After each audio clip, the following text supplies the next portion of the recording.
Hello friend, आज की इस वीडियो में हम क्लास 10th मैथ वास्तविक संख्याओं के ऊपर हम मोस्ट इम्पॉर्टेंट क्वेश्चंस प्रैक्टिस करने वाले हैं, जो आपके बोर्ड एग्ज़ाम में हर एक बोर्ड एग्ज़ाम में, चाहे सीबीएसई बोर्ड हो चाहे बिहार बोर्ड हो, ये दोनों बोर्ड में, या उत्तर प्रदेश बोर्ड हो या झारखंड बोर्ड हो या बिहार बोर्ड हो, सभी बोर्डों में √2 एक अपरमेय संख्या है, ये सिद्ध करने के लिए आता ही आता है। या 2 + √5 एक अपरमेय संख्या है, यह सिद्ध करने के लिए आता है।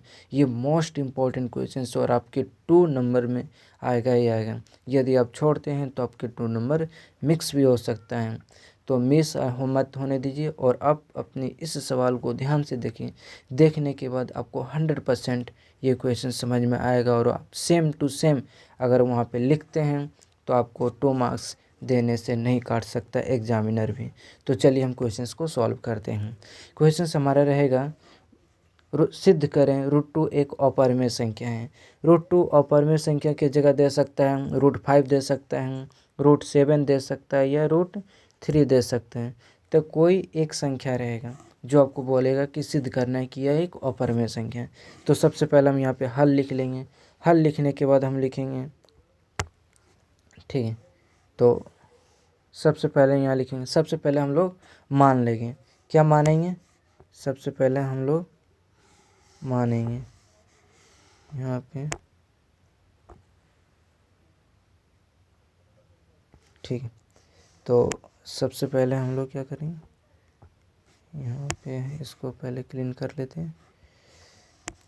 सबसे पहले हम लोग यहाँ पे लिखेंगे हल, ठीक। उसके बाद लिखेंगे माना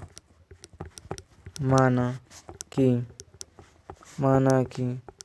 √2 पे हम बना रहे हैं। माना कि √2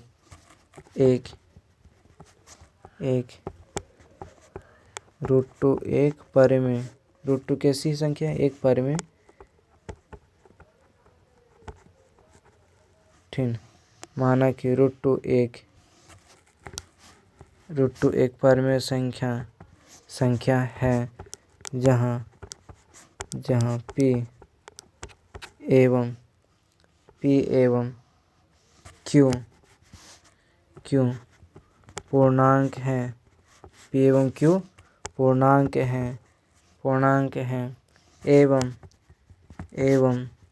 Q 0 के बराबर नहीं होना चाहिए, और P एवं Q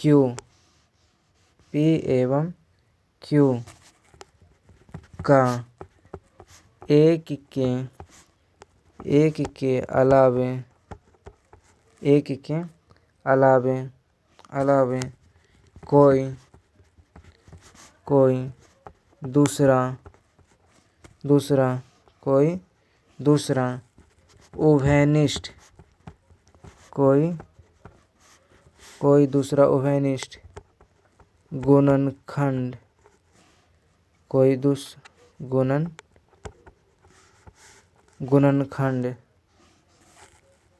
गुणनखंड नहीं होना चाहिए, ठीक है।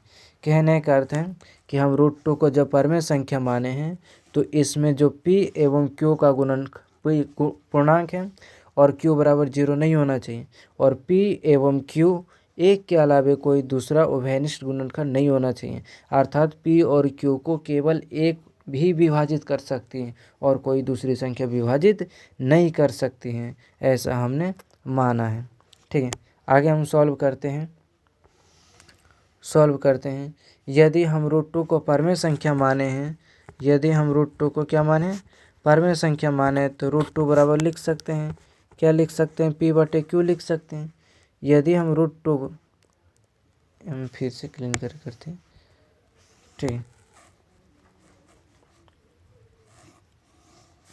यदि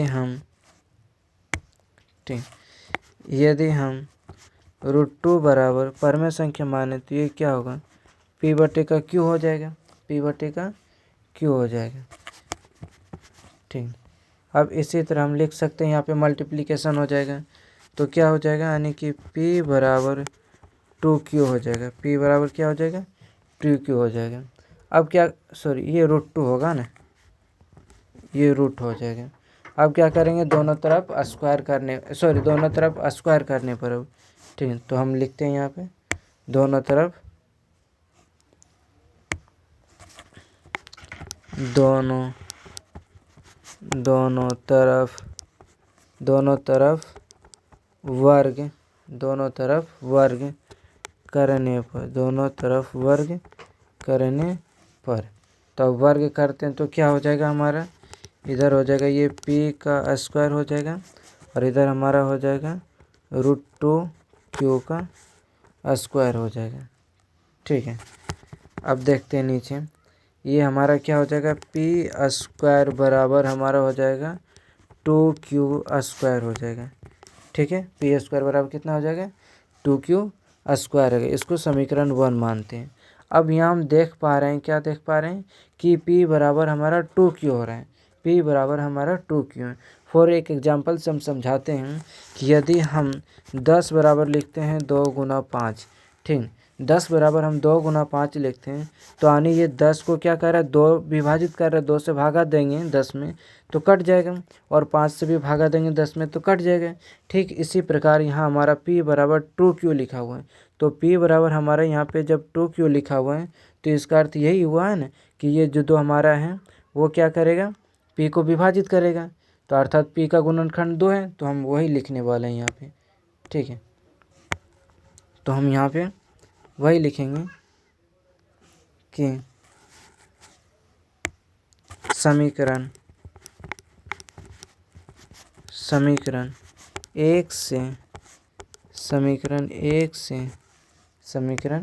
1 से पता चलता है, ठीक, समीकरण 1 से पता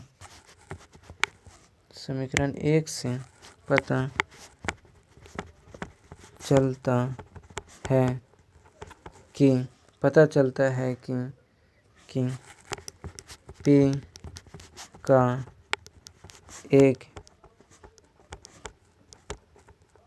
p का एक गुणनखंड 2 है, तो p का एक गुणनखंड 2 हो गया, तो हम मान सकते हैं, अतः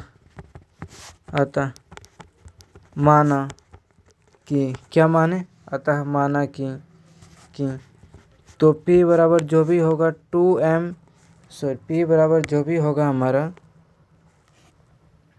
जो भी होगा 2m के मल्टीपल में होगा, अर्थात जब हमारा p, ये p संख्या 2 विभाजित कर रहा है, तो तो 2 कितने बार में विभाजित करेगा, 4 बार में या 5 बार में या 6 बार में, किसी का तो मल्टीपल होगा, तो हम क्या कर लें कि मान लिए यहाँ पे 2m हो जाएगा, 2m के बराबर होगा, तो p बराबर हम 2m मान लिए, m कोई नेचुरल नंबर हो सकता है। ठीक है, तो अब क्या करेंगे, यहाँ पे p का मान, जो हम p का मान माने हैं ना, हम यहाँ पे, ठीक, जो हम p का मान माने हैं, ये p के मान को क्या करेंगे, समीकरण 1 में रखेंगे। ठीक ना, तो हम यहाँ पे लिखेंगे p का मान समीकरण, किस में, 1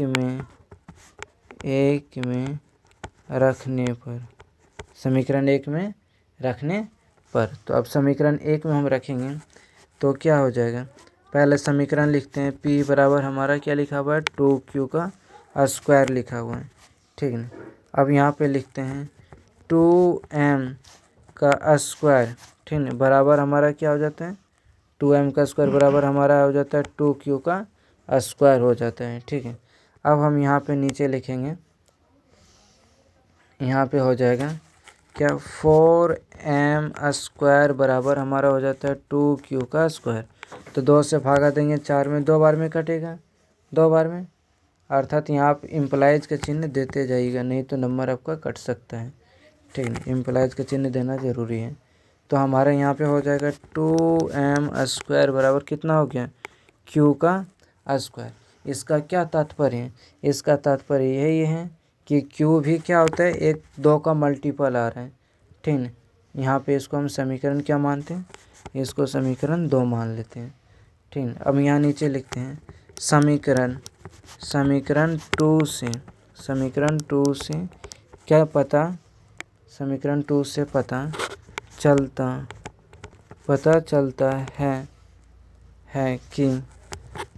चलता है कि Q का एक गुणनखंड क्या है?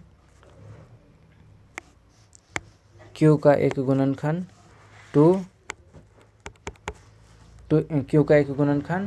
टू है। क्यों?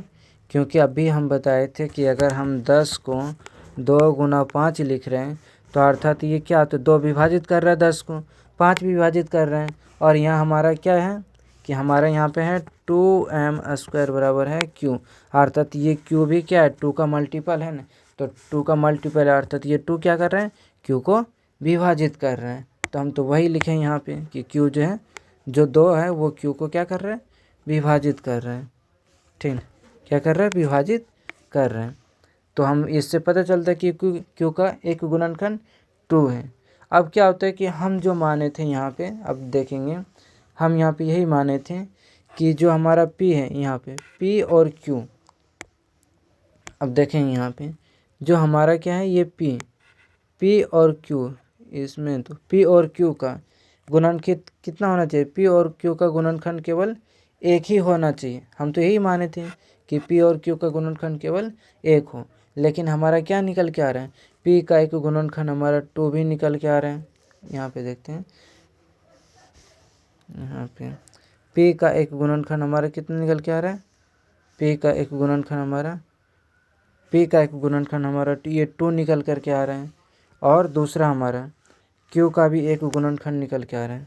ठीक, तो Q का भी एक गुणनखंड कितना है, तो Q का भी एक गुणनखंड 2 निकल के आ रहा है। अर्थात हमारा मानना क्या गलत साबित हो गया। हम माने थे क्या कि P और Q का गुणनखंड केवल एक ही हो सकता है, लेकिन जब हमने सॉल्व करना स्टार्ट किया तो P और Q का गुणनखंड एक दूसरा गुणनखंड निकल गया जो 2 है। अतः हमारा मानना क्या हो गया, गलत साबित हो गया।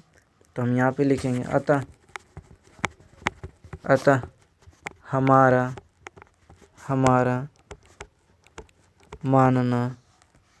हमारा मानना ठीक है गलत, हमारा मानना गलत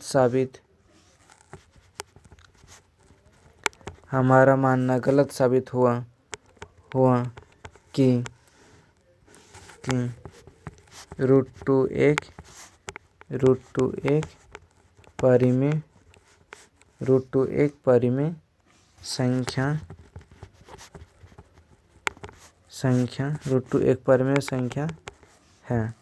√2 एक परिमेय संख्या है। ठीक है, अतः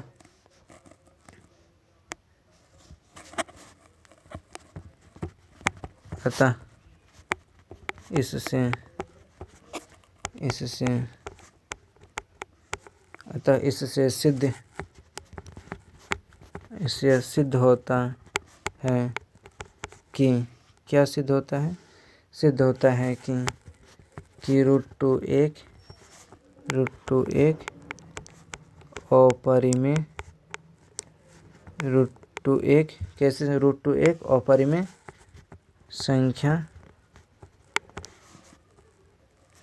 अपरिमेय संख्या है।